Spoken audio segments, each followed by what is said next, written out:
నేను వరి పండిస్తా, కానీ నేను వడ్లు అమ్ముకోవద్దు, నేను బియ్యం అమ్ముకోవద్దు. వరి ద్వారా బియ్యం ద్వారా వచ్చే బై ప్రోడక్ట్స్ నేను అమ్ముకోవాలి. నా వస్తువులకు నేనే బ్రాండింగ్ చేసుకోవాలి.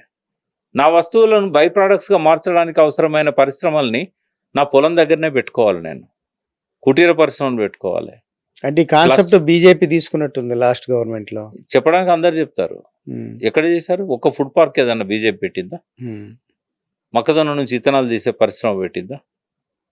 సౌత్ ఆఫ్రికా పో తెలుస్తుంది, బ్రెజిల్కి పో తెలుస్తుంది. వ్యవసాయ ఆధారిత పరిశ్రమలు ఎట్లా వస్తున్నాయి, రైతులే బ్రాండింగ్ ఎట్లా చేసుకుంటున్నారు, వాటికి ప్రభుత్వాలు ఇచ్చిన ప్రోత్సాహాలు ఏంటి, వారికి బ్యాంకులు ఇచ్చిన ప్రోత్సాహాలు ఏంటి? నీకు నువ్వు పండించి ఎవరికో ఇచ్చి వాణి ధనవంతుని చేయడం కాదు కదా. రైతు రాజు ఎప్పుడైతాడు? నీ పంటలకు నువ్వు బ్రాండింగ్ చేసుకున్నప్పుడు అవుతాడు.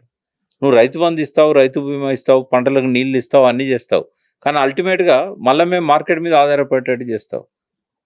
ఎందుకు అమ్మాలి నేను వడ్లు? నేను పేలాలు ఎందుకు అమ్ముకోకూడదు? నా పేలాడ మిషన్లు ఎన్ని ఇచ్చినాడు? ఎన్నో ఉన్నాయి బై ప్రోడక్ట్స్. ఆల్కహాల్ తీయచ్చు కదా, వరి నుంచి ఆల్కహాల్ తీయరాదా? ఇథనాల్ తీయరాదా? జొన్న నుంచి, మొక్కజొన్న బాగా పండే భూములు కదా ఇవి.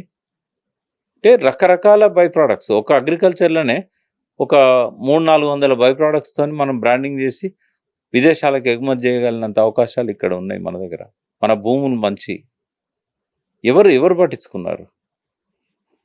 పద్మశాలి ఇవాళ నేసిన చీర అమ్ముడు పోతే ఉరి పెట్టుకొని చావాలి ఆ చీరతోని. గోల్డ్ స్మిత్కు వృత్తి లేదని చెప్పేసి తేజాబ్దాకి చావాలనా? ఎవరు ఆలోచించారు ఈ వృత్తుల గురించి?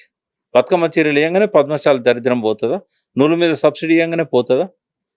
ఇలా అమెరికాలో పోచంపల్లి చీరల్ని ఐటీలో పనిచేసే అమ్మాయిలు యాప్స్ తయారు చేసుకొని ఆన్లైన్లో ఇక్కడ నుంచి తెప్పించి 1000 రూపాయల చీరను 10,000కి అమ్ముతున్నారు.